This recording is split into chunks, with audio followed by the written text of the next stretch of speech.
சொல்லுங்கப்பா. இறையருளும் ஆசீரும்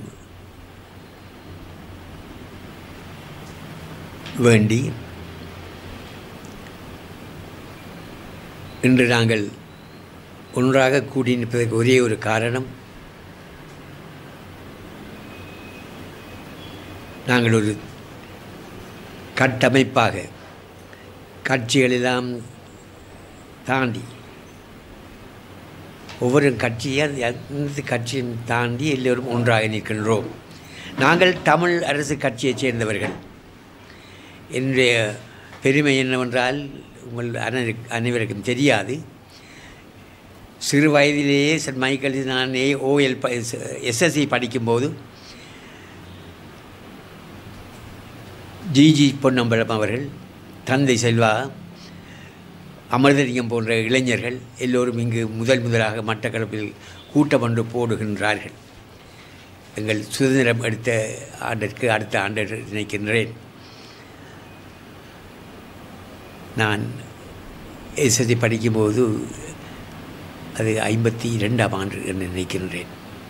அன்று அந்த வேளையில் ஜிஜி பொன்னம்பலம் தான் எங்கள் தலைவராக மக்கள் எண்ணினோம். அவர் வந்தார். திருமலை மட்டக்களப்பில் வின்டர் ஸ்கூலுக்கு முன்னால் ஒரு சிறிய முத்த வழியில் ஆசிரியர்கள் அந்த கூட்டத்தை ஒழுங்கு செய்திருந்தார்கள். ஆணித்தரமாக பேசினார், அடித்து பேசினார், இடித்து பேசினார். எந்த அளவுக்கென்றால் மேசையில் இருந்த கிளாஸ் எல்லாம் உடைந்து பறந்தது. அப்போது குண்டு சோடா தான் மட்டக்களப்பில். இப்படி வளர்ந்த நாங்கள் அடுத்த நாள் எங்கள் ஆசிரியர் ராமலிங்க மாஸ்டர் அமரர் கேட்கின்றார், டேய் எல்லாம் போனீங்களேடா, கூட்டத்து போனீங்களாடா, ஓ என்ன சொன்னாங்கடா என்று நாங்கள் ஜிஜியை பற்றி தான் பெருமை கதைத்தோம். பேப்பரை பாருங்களா என்று பேப்பரை வாசிக்கின்றார். இப்படி பேசிய ஜிஜி பொன்னும் அடுத்த கிழமை எங்கள் தமிழ் இனத்தை தூக்கி எறிந்துவிட்டு யூஎன்பியில் அணைந்து விடுகிறார் தொழில் அமைச்சராக. அவர் தந்த பெரும் கொடை என்னவென்றால் காங்கேயன்துறை சீமேந்து ஃபேக்டரியும் மட்டக்களப்பில் வாழைச்சென்னை பேப்பர் ஃபேக்டரி. ஆனால் அதற்கு அடுத்த வருடங்களில் வருகின்றார் தந்தை செல்வா. அமைதியாக பேசுகின்றார், ஆழமாக பேசுகின்றார், 6 பேரோடு வருகின்றார். அவர் வந்து தமிழ் விழிப்பு தருகின்றார்.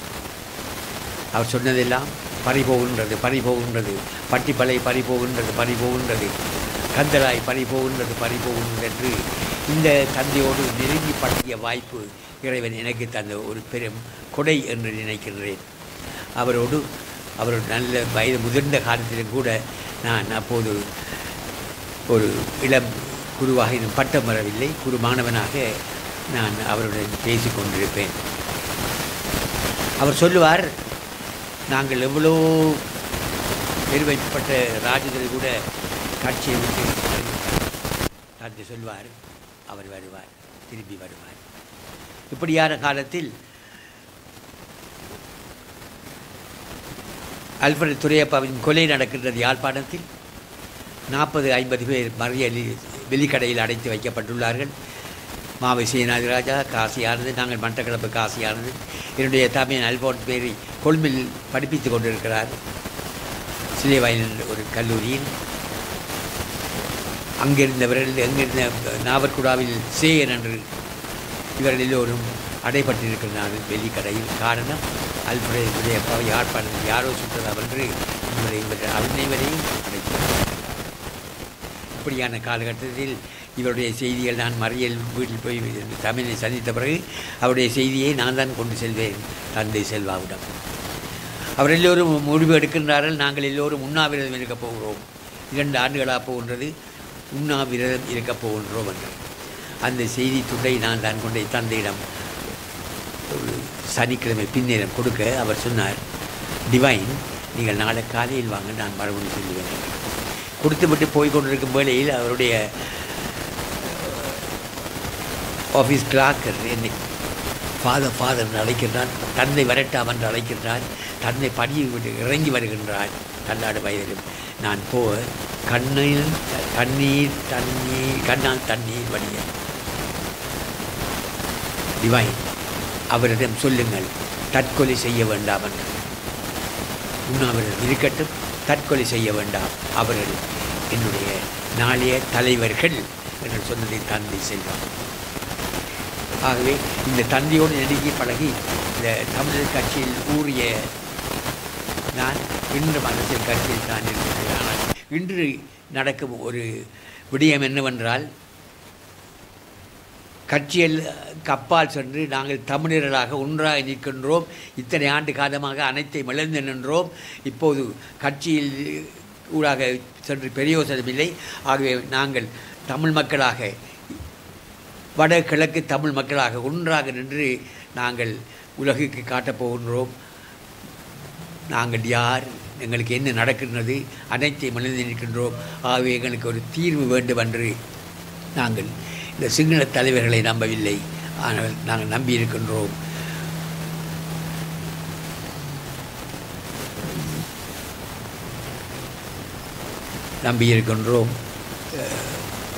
பொது கட்டமைப்பை. இந்த பொது கட்டமைப்பின் ஊடாக இப்போது மிகவும் ஆழ்ந்த நம்பிக்கையுடன் தமிழர்கள் ஒன்றாக நிற்கிறோம் என்ற உணர்வுடன் எங்கள் தமிழர்கள் எங்களை கைவிட மாட்டார் என்ற ஆழ்ந்த நம்பிக்கையுடன் ஒன்றாக நிற்கின்றோம். நாங்கள் தமிழ் வேட்பாளர் அரியநேத்திரனை இந்த தேர்தலில் இறக்கியுள்ளோம். அவருடைய சின்னம் சங்கு. சங்கை பற்றி அழகிய பாடல் எல்லாம் உங்களுக்கு தெரியும். ஆகவே இந்த சங்கு எங்கள் சின்னமாக தேர்தல் அன்று நாங்கள் கொடுக்கக்கூடிய எங்கள் ஒவ்வொருவரின் வாக்கையும் இந்த சங்குக்கே நாங்கள் புள்ளி போடுவோம். அந்த சங்கே ஊதட்டும், முழங்கட்டும், உலகெல்லாம் கேட்கட்டும், எங்களுடைய தமிழருடைய நிலைப்பாட்டை உணரட்டும் என்று எல்லோரும் சேர்ந்து ஒன்றாக நின்று நாங்கள் நிறுத்தி பொது வேட்பாளராக வடக்கும் கிழக்கும் சேர்ந்து நிறுத்தியுள்ள முன்னாள் பாராளுமன்ற அங்கத்தவர், இந்நாள் கிழக்கு இலங்கை விசேஷமாக அம்பலாந்துறை சேர்ந்தவர். இவர் தமிழர், இவர் சிங்களவரோடு ஒத்து வாழ்ந்திருக்கின்ற நாங்கள் சிங்களவர் குடியேற வேண்டாம்னு சொல்லவில்லை, குடியேற்ற வேண்டாம்னு சொல்லுகிறோம். சிங்களவர்கள் குடியேறுவது வேறு, சிங்களவர் குடியேற்றப்பட்டது வேறு. அதைத்தான் தந்தை செல்வா மீண்டும் மீண்டும் சொல்வார். பறி போகின்றது பட்டிப்பளை, பறி போகின்றது கந்தலாய். என்ன செய்யப்பட்டது? அங்கு சிங்களவர்கள் குடியேற்றப்பட்டார்கள். அதேவேளை மட்டக்களப்பு இந்த பேதங்கள் எல்லாம் மறுபுதல் சிங்கள மக்கள் குடியேறினார்கள். நாங்கள் அரியநேத்திரை எடுத்துக்கொண்டால் அவருடைய மனைவியின் தகப்பன் ஒரு சிங்களவன். அவர்தான் அம்பலாந்துறையில் வேத கோயிலுக்கு காணி தந்தவர். ஆகவே அந்த சிங்களவன் நாங்கள் ஒத்து வாழ்ந்தார்கள், இல்லை என்று இல்லை. அதே போன்று எங்கள் கல்லடி மட்டக்களப்பை எடுத்துக்கொண்டால் தர்மசேனா சிங்களவர். ஆனால் தமிழ் பெண்ணை கல்யாணம் பண்ண பிறகு அவர் புலியடிக்குழாவில் தேசிய நடத்திய அனாதசாலை இருந்து. ஆனால் எந்த அளவுக்கு கல்வி கற்றார் சிங்களவர் என்றால் அவர்தான் விபுலானந்த ஸ்கூலை உருவாக்கியவர் தர்மசேனா. ஆகவே சிங்களவர்கள் தமிழர்கள் நாங்கள் ஒன்றாக வாழ்ந்த, ஒற்றுமையாக வாழ்ந்த காரணம் குடியேறினார்கள், குடியேற்றப்படவில்லை. குடியேற்றப்படும் போது தமிழர்களுடன் காணி பறிபோகின்றது, நிலம் பறிபோகின்றது, எங்களுடைய சொத்து பத்துக்கள் எல்லாம் பறிபோகின்றது. அதைவிட மக்களை ஆமியை குடியேற்றுகின்றார்கள். பிறகு ஆமி போக அங்கு சிங்களவர்கள் குடியேறிவிட்டார்கள். இப்படியாக அதங்கோலமும் அசிங்கமும் நடக்கும் இந்த நாட்டிலே பொது வேட்பாளர் தமிழ் கட்டமைப்பின் ஆதரவில் பொது வேட்பாளராக நீக்கப்பட்டார். அரியநேத்திர அவர்களுக்கு உங்கள் மனமுவந்து உங்கள் வாக்கை மனமுவந்து கொடுத்து நீங்கள் கொடுப்பது மட்டுமல்லாமல் நீங்கள் தெரிந்த அனைவருக்கும் இதை அறிமுகப்படுத்தி அவர்கள் எல்லோரையும் அன்று நாள் இவர் சங்கு என்னும் விடயத்தில் சின்னத்தை போட்டியிடம் அரியநேத்திரன் நண்பன் அவருக்கு வாக்கு. அவர் ஜனாதிபதியாக வரப்போவதில்லை, நிச்சயமாக இல்லை. அதுக்காக அவர் போட்டியிடவில்லை. தமிழ் மக்களுக்கு எவ்வளவு நோவுகள் வேதனைகள் இருக்கின்றது என்று சொல்வதற்காகத்தான் போர் நடந்தது. போரிலே கடைசியாக நடந்தது அமரர் ஆயர் ராயப்பு மன்னார் ராயப்பு சொன்னது போல குண்டு போட்டு இத்தனையோ 100 சொச்சமான குடும்ப 1000 சொச்சமான குடும்பங்களை அழித்தார்கள். இதெல்லாம் காரணம் நான் சொல்ல தேவையில்லை. ஆகவே நான் சொல்ல வேண்டியது ஒன்று அன்று எல்லோரும் ஒன்றாக வந்து நாங்கள் தெரியாதவர்களும் சொல்லி ஒன்றாக நின்று எங்கள் வாக்கை சங்கு சின்னத்தில் போட்டியிடும் அரியநேசன் அவர்களுக்கு அன்புள்ளவர்களே உள்ளடி போட்டு அவரை வெல்ல வைப்போம். ஜனாதிபதியாவதற்காக அல்ல, எங்களுக்குள்ள வேதனையை உலகெல்லாம் அறிவதற்காக. நன்றி. 2024 ஆண்டு 9ஆம் மாதம் 21ஆம் தேதி ஜனாதிபதி தேர்தல் 9வது ஜனாதிபதி தேர்தல் நடைபெற இருக்கின்றது. இது 8 தேர்தல்களை விடவும் முக்கியமான ஒரு தேர்தலாக கருதப்படுகிறது. என்னவென்றால் இந்த தேர்தலில் மாத்திரம்தான் தமிழ் பொது வேட்பாளர் ஒருவரை நிறுத்தி இருக்கின்றார்கள். இந்த பொது வேட்பாளரை 83 சமூக கட்டமைப்புகளும் 10 தமிழ் தேசிய கட்சிகளும் இணைந்து இவரை நிறுத்தி இருக்கின்றன என்று சொன்னால், இந்த பொது வேட்பாளர் என்பது கட்சி அரசியலுக்கு அப்பால் தமிழினத்தின் சார்பாக, தமிழ் சமூகத்தின் சார்பாக, ஏன் தமிழ் பேசும் சமூகத்தின் சார்பாக இவர் நிறுத்தப்பட்டிருக்கின்றார். எனவே இந்த இடத்தில் தமிழர்கள் ஒற்றுமையாக பயணிக்க வேண்டும், ஒற்றுமையாக தமிழ் தேசியத்தை பேண வேண்டும், ஒரே குரலில் தங்களது பிரச்சினைகளை சர்வதேசத்திற்கும் உள்நாட்டிற்கும் சொல்ல வேண்டும், எங்களுடைய தீர்வுகளையும் சொல்ல வேண்டும் என்ற அடிப்படையில் தான் இந்த தமிழ் பொது வேட்பாளர் சங்கு சின்னத்தில் அரியநேத்திரன் அவர்கள் நிறுத்தப்பட்டிருக்கின்றார்கள். எனவேதான் இந்த விடயத்தை நாங்கள் கட்சி அரசியலுக்கு அப்பால் சென்று தமிழினத்தின் ஒரு கோரிக்கையாக, வேண்டுகோளாக, அவர்களுடைய பிரச்சினைகளை சொல்லுகின்ற ஒரு கருவியாக பயன்படுத்த வேண்டும். எனவேதான் நாங்கள் உண்மையில் தமிழரசு கட்சியை சேர்ந்தவர்கள், எங்களுடைய அருள்வாக்கு கூறுகின்ற எங்களுடைய அருட்தந்தை ஜோசப் மேரி அடிகளார் அவர்கள் அருமையாக சொன்னார். தந்தை செல்வாவின் காலத்திலிருந்து பயணித்தவர், தளராத வயதிலும், இப்போது அவருக்கு 88 வயது, அந்த வயதிலும் கூட அவர் தமிழ் தேசிய பற்றோடு, தமிழ் உணர்வோடு இந்த தமிழ் பொது வேட்பாளரை ஆதரிக்க வேண்டும் என்று அவர் சொன்னால் நாங்கள் கேட்டுத்தான் ஆக வேண்டும். ஏனென்றால் அவர் எந்த ஒரு சந்தர்ப்பத்திலும் அரசியலில் தடம் புரளாமல் ஆன்மீக பணியிலும் சரி, அரசியல் பணியிலும் சரி மிகவும் அருமையாக பணியாற்றிய உயர்ந்த ஒரு சான்றோர். அப்படிப்பட்டவர் சொல்லுகின்றார், இந்த தமிழ் பொது வேட்பாளருக்கு வாக்களித்து தான் ஆக வேண்டும் என்று சொன்னால் அவரை பின்பற்றாமல் நாங்கள் யாரை பின்பற்றுவது? தந்தை செல்வாவின் காலத்தில் அவர் அரசியல் செய்தவர். எனவே அவர் சொல்லுகின்றார், இந்த சங்கு சின்னத்துக்கு வாக்களிக்க வேண்டும், தமிழர்களது பிரச்சினைகளை வெளியுலகுக்கு கொண்டு வர வேண்டும் என்று அவர் இடித்துரைக்கின்றார். எனவே ஒரு மூத்த அருட்தந்தை அவர்களுடைய அந்த அருள்வாக்கு அல்லது அவருடைய அருமையான அந்த கருத்தை நாங்கள் பின்பற்றுவதற்கு நாங்கள் சங்கற்பம் எடுத்திருக்கின்றோம். எனவே இந்த நடைபெறுகின்ற 21ஆம் தேதி நடைபெறுகின்ற இந்த தேர்தலில் தமிழர்கள் ஒற்றுமையாக இருக்கின்றோம், தமிழ் சமூகம் ஒற்றுமையாக இருக்கின்றோம், தமிழ் தேசிய குரல் ஒற்றுமையாக இருக்கின்றது. ஒரே குரலில் எங்களுடைய பிரச்சனையை நாங்கள் சொல்ல போகின்றோம். காணாமல் ஆக்கப்பட்ட பிரச்சனை சர்வதேச விசாரணை வேண்டும் என்று கேட்டோம். உள்நாட்டு பொறிமுறை மூலமாக இந்த பிரச்சனையை தீர்க்கின்றோம் என்று சொன்னார்கள். ஒன்றுமே நடக்கவில்லை 15 ஆண்டுகளாக. அடுத்த கட்டமாக தொல்லியல் இடங்களை அடையாளப்படுத்துதல் என்று சொல்லிக்கொண்டு எங்களுடைய கலாசார நிலையங்கள் அழிக்கப்படுகின்றன, அந்த இடங்களில் விகாரைகள் கட்டப்படுகின்ற செயற்பாடுகள் நடைபெறுகின்றன. அந்த இடங்களிலெல்லாம் பௌத்த விகாரைகள் இருந்தது என்று சொல்லிவிட்டு அந்த இடங்களை ஆக்கிரமிக்கின்ற செயல்பாடு நடைபெற்றுக் கொண்டிருக்கின்றது. அது மாத்திரமல்ல, இன்றும் கூட இந்த பயங்கரவாத தடை சட்டம் நீக்கப்படாமல் தமிழ் மக்களை யுத்தத்தின் பின்னரும் ஒடுக்கின்ற அந்த சட்டத்தை அவர்கள் வைத்திருக்கின்றார்கள். எங்களுடைய தமிழ் கைதிகள், தமிழ் அரசியல் கைதிகள் முழுமையாக இன்னும் விடுதலை செய்யப்படவில்லை. இது மட்டுமல்லாமல் வடக்கு கிழக்கில் இராணுவத்தின் ஆக்கிரமிப்பு என்பது இப்போது நடைபெற்றுக் கொண்டிருக்கின்றது.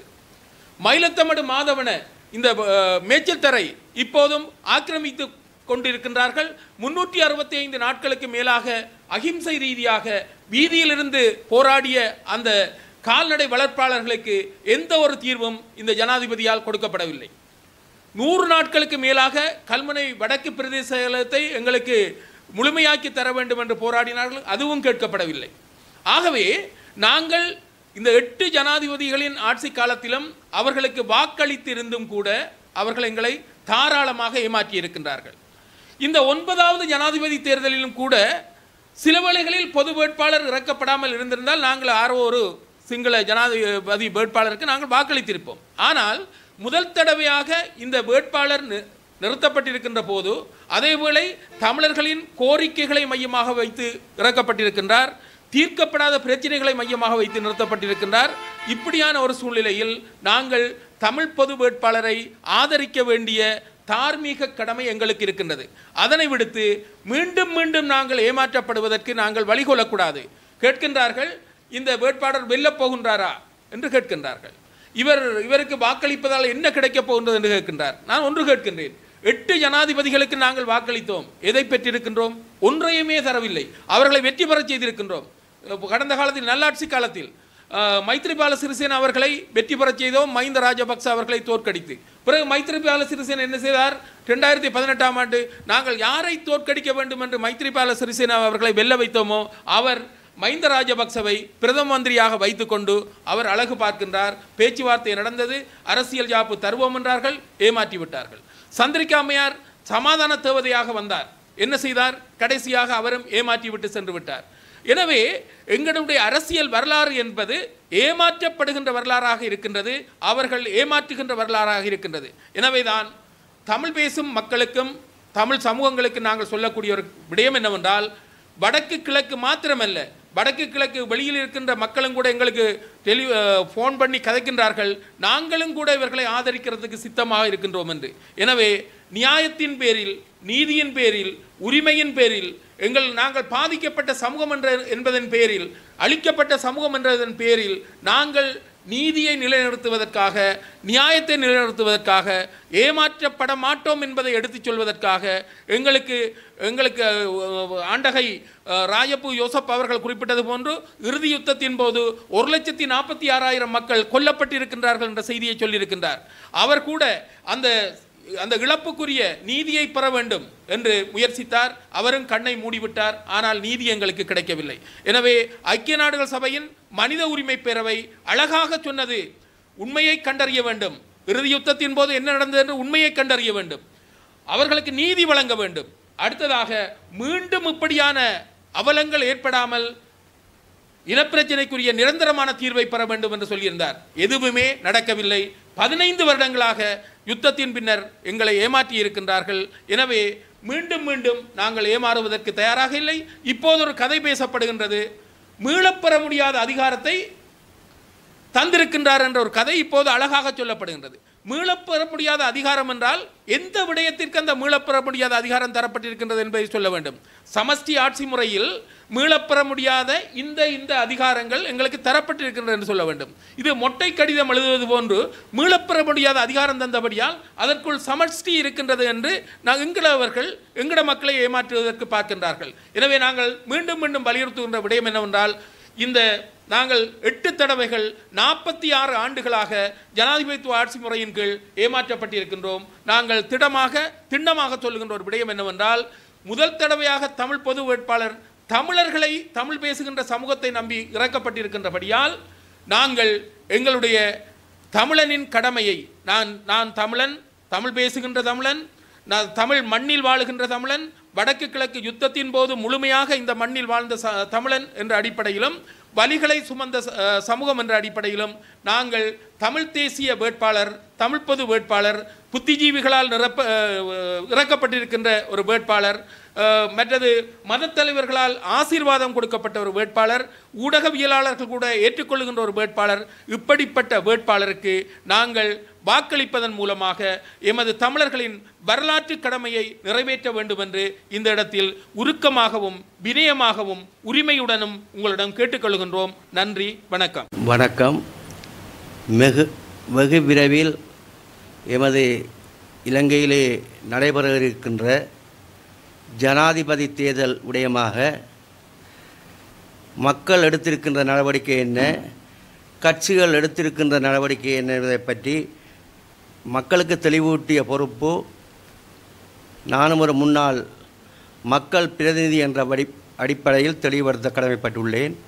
அந்த வகையில் உங்கள் அனைவருக்கும் தெரிந்த விடயம், இந்த ஜனாதிபதி தேர்தலிலே நான் சார்ந்த கட்சி, நான் தமிழரசு கட்சியைச் சேர்ந்தவன், ஓர் ஆயுட்கால உறுப்பினர், அதனூடாக நான் மாகாண சபையில் தெரிவு செய்யப்பட்ட ஒரு முன்னாள் உறுப்பினர் என்ற அடிப்படையில் இந்த எமது கட்சி தற்பொழுது எடுக்கின்ற இந்த முடிவை நான் களத்திலே நின்று இந்த சங்கு சின்னத்தில் போட்டியிடுகின்ற எமது முன்னாள் பாராளுமன்ற உறுப்பினர் அரியநேத்திரன் சார்பாக நாங்கள் களத்திலே நின்று மக்களுக்கு தெளிவூட்டி கொண்டிருக்கின்றோம். அந்த அடிப்படையில் மக்களுடன் களத்தில் நான் சென்ற வேளை சில கேள்விகளுக்கு பதில் இருக்கக்கூடிய கடப்பாட்டில் நிறுத்தப்பட்டிருக்கின்றேன். உண்மையிலே நாங்கள் மக்களுடன் வாக்களிக்கும்படி கேட்கின்ற போது, ஏன் உங்கள் கட்சி மாற்று முடிவெடுத்திருக்கின்றது, நீங்கள் சங்குக்கு வாக்களிக்க சொல்லுகின்றீர்கள் என்று. உண்மையில் நான் அவர்களுக்கு விளக்கம் அளிக்கும் போது கூறுவது, நான் ஒரு தமிழன்.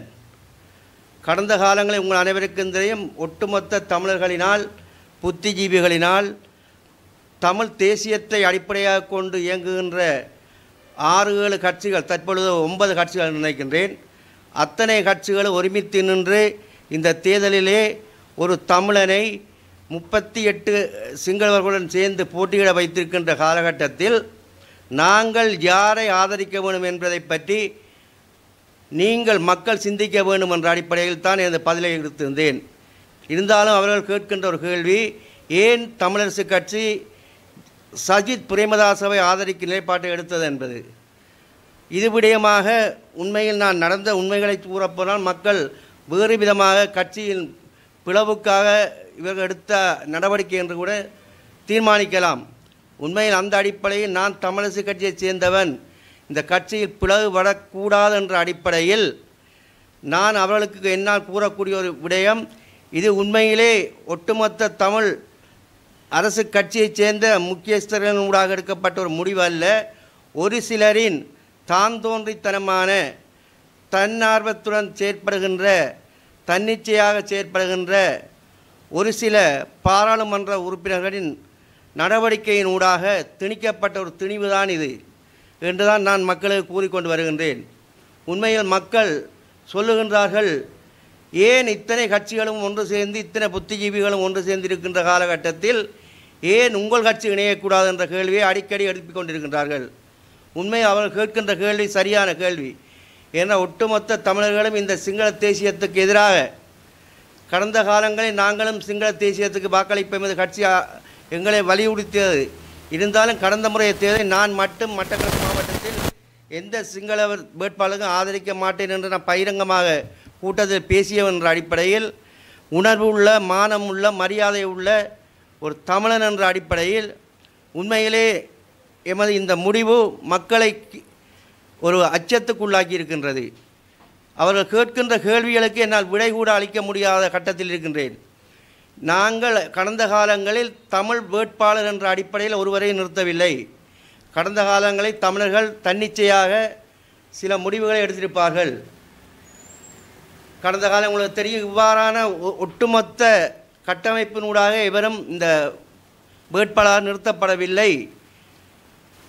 மக்களின் எதிர்பார்ப்பு இன்று தமிழ் சமூகம் ஒன்று சேருகின்ற ஒரு தருணத்தில் ஒரு கட்சி மட்டுமே தனித்து நிற்க வேண்டும் என்றதுக்கு என்னால் பதில் கூற முடியாது. ஆகவே அன்பார்ந்த தமிழ் நெஞ்சங்களே, நாங்கள் தமிழர்கள் தமிழனாக, தன்மானமுள்ள தமிழனாக, தனித்துவமாக, ஒருமித்த குரலில் ஒரே புள்ளியில் சந்திக்கின்ற ஒரு சந்தர்ப்பத்தை தவறவிடக்கூடாது என்ற அடிப்படையில் தான் நானும் எமது முன்னாள் பாராளுமன்ற உறுப்பினர் மற்றும் எமது முக்கிய பிரமுகர்கள் களத்தில் நின்று நாங்கள் மக்களுக்கு தெளிவூட்டுகின்றோம். தமிழ் வேட்பாளரை ஆதரிக்க வேண்டும் என்ற கட்டளையை பிறப்பித்துக் கொண்டிருக்கின்றோம். உண்மையிலே கிராமங்களில் சென்றால் தெரியும், மக்கள் தெளிவாக இருக்கின்றார்கள். ஆனால் எங்கள் மக்கள் தலைவர்கள் தான் இன்று குழம்பி போயிருக்கின்றார்கள். ஒருக்கா சொல்லுகின்றார்கள், ரணில் விக்ரமசிங்கா தான் எங்களுக்கு அபிவிருத்தியை தந்தவர், அவரின் ஊடாகத்தான் நாங்கள் தமிழ் மக்களுக்கு சில அபிவிருத்தியை செய்திருக்கின்றோம் என்று. அது சொல்லி 3 நாளைக்கு இடையில் ரணில் விக்ரமசிங்கே அவர்களிடம் பெற்றுக்கொண்ட அந்த அபிவிருத்தி திட்டத்துக்கான பணம் வேலை முடிவதற்கிடையில் உடனடியாக கட்சி மாறி சஜித் பிரேமதாச ஆதரிக்கின்ற நிலைக்கு கொள்கை இல்லாமல் மாறுகின்றார்கள். ஏனென்றால் அவர்கள் வந்த பாதைகள் அப்படி கட்சி மாறி வந்து தமிழர்களை ஏமாற்றி இப்படி தமிழ் கட்சியிலேயும் இருந்து மாறுகின்ற அளவுக்கு நிலைமை வந்திருக்கின்றது. உண்மையில் இது ஒரு கவலை அளிக்கின்ற விடயம். இதனை தலைவர்கள் ஒரு சிலர், ஒட்டுமொத்த தலைவர்கள் அல்ல, தலைமைகளுக்குள் சில கருத்து முரண்பாடு இருக்கின்றது, அவர்களுக்கும் தெளிவில்லாமல் இருக்கின்றது. ஆகவே எமது மக்களுக்கு வழிகாட்ட வேண்டிய தலைமைகள் ஏகோபித்த ஒரு முடிவை எடுப்பதை விட்டு சிலர் நியாயமாக சிந்தித்து கடந்த கால வரலாறை அறிந்து மக்களின் நிலைமைகளை அறிந்து அவர்கள் சில தீர்மானங்களை பிளவுபடுத்தான் நிற்கின்றார்கள். இவ்வாறு மக்களை குழப்புகின்ற நடவடிக்கையை ஏற்றுக்கொள்ளக்கூடியது அல்ல. எதிர்வருங்காலங்களில் எமது கட்சி எந்த சின்னத்தில் எந்த கட்சியில் போட்டியிடுமோ தெரியவில்லை. தற்பொழுது நாங்கள் ஒரு பொது வேட்பாளர் ஆதரிக்கும்படி கேட்டுக்கொள்கின்றோம். ஆனால் எமது கட்சியைச் சேர்ந்த, அதாவது எமது மக்களின் தமிழ் தேசியத்துக்கு என்ற கொள்கையின் அடிப்படையில் போட்டியிட்டு அதனூடாக மக்களின் வாக்குகளை பெற்று வெற்றி பெற்ற பாராளுமன்ற உறுப்பினர்கள், குறிப்பாக கிழக்கில் ஒன்று வடக்கில் ஒன்று, அவர்கள்தான் எம்பியா வந்த என்ற அடிப்படையில் போலல்ல, மக்களின் சிந்தனைகள் செயற்பாட்டுகளை புறந்தள்ளி தன்னிச்சையாக சில முடிவுகளை எடுத்து திணிக்க முற்படுகின்றார்கள்.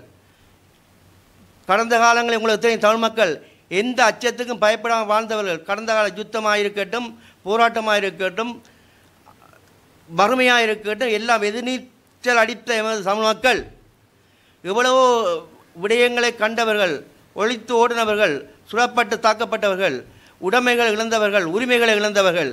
ஆனால் இதை ஒன்றும் தெரியாதவர்கள் இன்று வந்து வழிகாட்ட புறப்பட்டு விட்டார்கள். இதை நான் வன்மையாக கண்டிக்கின்றேன். அவர்களாக உணர்ந்து மக்களின் நிலைமைக்கேற்று மாறி இந்த தேர்தலிலே நல்ல முடிவை எடுக்க வேண்டும் என்ற ஒரு கட்டளையும் கூறி எதிர்வருகின்ற தேர்தலில் நிச்சயமாக எமது மக்கள் தெளிவாக இருக்கின்றார்கள். நாங்கள் சொல்ல வேண்டிய அவசியம் இல்லை. நிச்சயமாக அவர்கள் சங்கு சின்னத்தை ஆதரிப்பதாக முடிவெடுத்து விட்டார்கள். 1000 பேர் என்னதான் சொன்னாலும் சங்கு சின்னத்துக்கு நிச்சயமாக வாக்களிப்பார்கள். அதில் மாற்று கருத்தல்ல.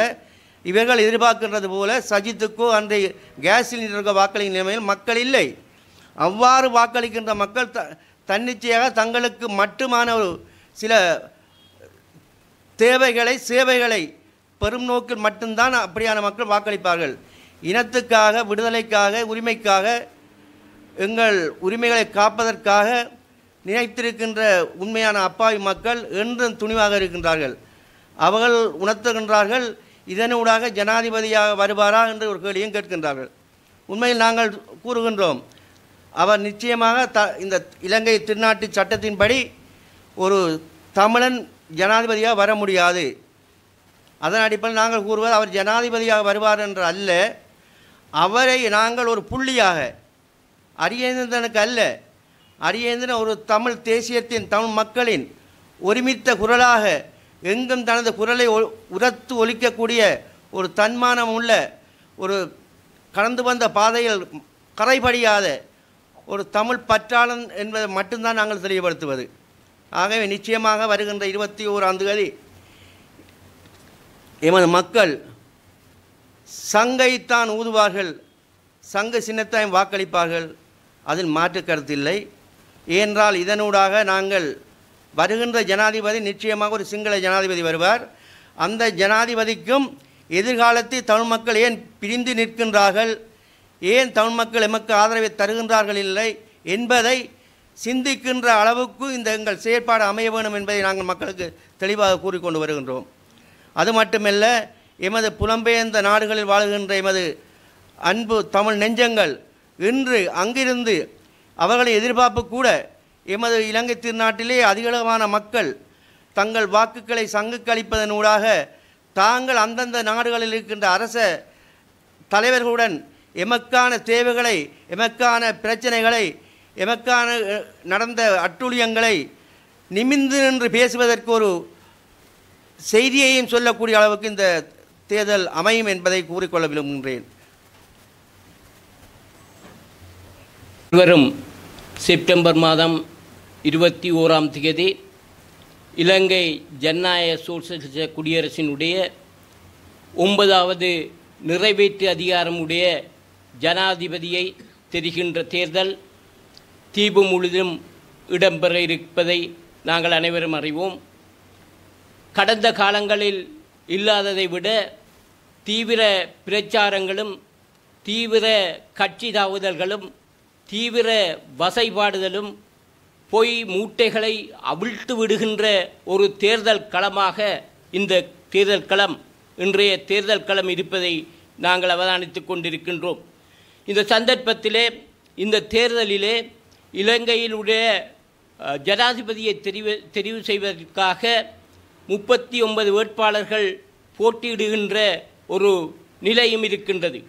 அந்த வேட்பாளர்கள் மத்தியிலே 3 தமிழர்களாக இருந்தாலும் ஒருவர் தமிழர்களுடைய ஏகோபித்த ஆதரவுடன் குறிப்பாக எங்களுடைய மட்டு மண்ணினுடைய மைந்தனாக போட்டியிடுவதை நீங்கள் அறிவீர்கள். அவர்தான் எங்களுடைய பொது வேட்பாளர் பா. அரியநேந்திரன் அவர்கள். உண்மையிலே இந்த எங்களுடைய தமிழர்களுடைய சிவில் அமைப்புகள் 80க்கு மேற்பட்ட சிவில் அமைப்புகளும் சுமார் 10 தமிழ் அரசியல் கட்சிகளும் தமிழ் தேசியத்தை நேசிக்கின்ற அரசியல் கட்சிகளும் இணைந்த வகையிலே ஒரு பொது வேட்பாளராக தமிழர்களுடைய ஒன்று திரட்டிய ஒரு திரட்சியாக அரியேந்திரன் அவர்கள் களமிறக்கப்பட்டிருக்கின்றார்கள்.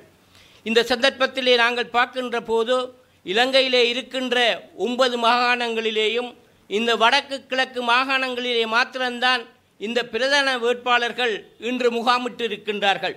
நாளாந்தம் மூளைக்கு ஒரு மேடைகளை போட்டு பொய்களை எங்கள் மக்களுடைய உணர்வுகளை மழுங்கடிக்கின்ற விடயங்களை குருதி கொண்டிருக்கின்றார்கள்.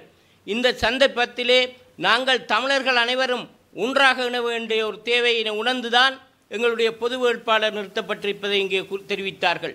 உண்மையிலே இந்த பொது வேட்பாளரின் ஊடாக எங்களுடைய மக்களுடைய கடந்த காலங்களிலே சுமார் 70 ஆண்டுகளாக மேலாக இந்த மக்கள் கண்ட வலிகளும் வடுக்களையும் சுமந்த இந்த சமூகத்தினுடைய வாக்குகள் மட்டும்தான் இந்த பிரதான கட்சிகளுக்கு தேவைப்படுகின்றன.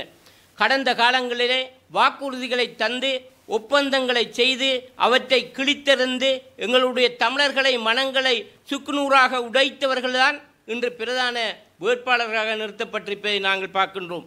இந்த சந்தர்ப்பத்திலே தான் எங்களுடைய தமிழர்களுடைய ஒற்றுமையை நாங்கள் காட்டுவதற்காக எங்களுடைய இந்த போராட்டங்களிலே உயிர்நீத்த மாவீரர்களுடைய அந்த உணர்வுகளை மதித்தவர்களாக எங்களுடைய வடகிழக்கிலே இருக்கின்ற சிவில் பொதுமக்கள் இழந்த இழப்புகள் பொருளாதாரம் கல்வி வேலைவாய்ப்பு போன்ற பல்வேறு வகையாக இழப்புகளை மனதில் கொண்டவர்களாக இந்த எதிர்காலங்களிலே தற்போது கூட தங்களுடைய குழந்தைகளை இழந்தவர்கள் 3000 நாட்களுக்கு மேலாக வீதிகளிலே இருந்து போராடி கொண்டிருக்கின்றார்கள்.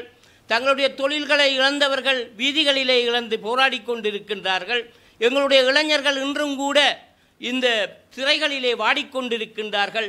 அவர்கள் அனைவருடைய உணர்வுகளை மதிப்பவர்களாகத்தான் இந்த பொது வேட்பாளர் இன்று நிறுத்தப்பட்டிருக்கின்றார். நாங்கள் உண்மையிலே ஜனாதிபதி கதிரையிலே அமர்ந்து இந்த நாட்டை ஆட்சி செய்ய முடியாது. அதற்கான சந்தர்ப்பம் எங்களுடைய தமிழர்களுக்கு இல்லை. இருந்தாலும் எங்களுடைய உணர்வுகளை வெளிக்காட்டுவதற்கு இதுவை ஒரு நல்ல சந்தர்ப்பமாக நாங்கள் பயன்படுத்தி கொள்ள வேண்டும். அதனால தான் நாங்கள் கட்சி பேதம் மறந்து இனபேதம் மறந்து மொழிபேதம் மறந்து சாதி பேதம் மறந்து இன்று ஒன்றாக நிற்கின்றோம். எங்களுடைய கட்சி வேறுபாடுகளை நாங்கள் இந்த சந்தர்ப்பத்திலே கலைந்தவர்களாகத்தான் நாங்கள் செயற்பட வேண்டியிருக்கின்றது. களத்திலேயும் புலத்திலேயும் இருக்கின்ற தமிழர்கள் இன்று ஒன்றாக திரண்டிருக்கின்றார்கள். தமிழர்களுக்கு இழைக்கப்பட்ட அநீதிகள் உலகத்துக்கும் இந்த அரசுக்கும் சொல்லப்பட வேண்டும் என்பதுதான் இந்த பொது வேட்பாளருடைய செய்தியாக இருக்கும். நீங்கள் சங்கு சின்னத்துக்கு அளிக்கின்ற ஒவ்வொரு வாக்குகளும் அந்த செய்தியைத்தான் உரக்கச் சொல்லும் என நான் நினைக்கின்றேன். அந்த அடிப்படையிலே எதிர்வரும் 21ஆம் தேதி அதிகாலையிலே எழுந்து அந்த வாக்குச்சாவடிகளுக்கு சென்று உங்களுடைய புல்லடிகளை சங்கு சின்னத்துக்கு நேரே உங்களுடைய ஒரே ஒரு புல்லடியை இட்டு எங்களுடைய பொது வேட்பாளருக்கு நீங்கள் அளிக்க வேண்டும். அதனூடாக நீங்கள் அனைவரும் உங்களை நீங்களே வெற்றி பெற்றவர்களாக நாங்களே நாங்களே எங்களுக்காக வாக்களித்தவர்களாக சிறந்த ஒரு செய்தியினை சமூகத்துக்கு சொல்ல வேண்டிய ஒரு தேவை உங்கள் மத்தியிலே இருக்கின்றது.